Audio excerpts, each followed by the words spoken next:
Today I'm going to talk about another spiritual artist, or art witch if you want to call her that. Her name was Leonora Carrington. She was a British surrealist, but she had a Hispanic background. She was one of the last members of the surrealist group from the 1930s. She also led the feminist organization in the 1970s in Mexico. She was born in Britain, but she lived the majority of her life in Mexico City.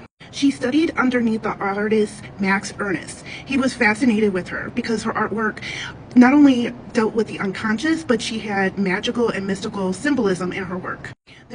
She used a lot of symbolisms and sigils that are related to the occult, and Max Ernst was very intrigued by her, and she worked with him. And this is one of her paintings that she painted of Max Ernst. I take it back. I'm sorry for the mistake in the beginning. She was not Hispanic background. She actually married somebody with a Hispanic background. That's why she lived in Mexico City. She was actually from an Irish family.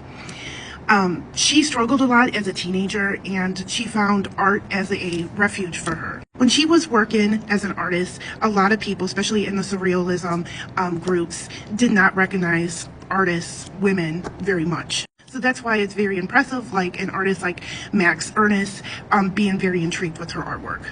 When her mentor Max Ernst was actually put in an internment camp during World War II, and that's when the surrealist movement died out. She moved to Spain, and she was so distraught that she had to be hospitalized. And in Spain that's when she met her husband.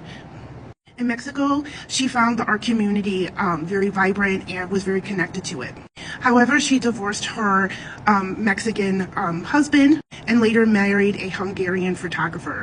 In 1948, she was the first woman in the Matisse Gallery to have a show. Sadly, in 2011, she passed away. She was the last living surrealist artist.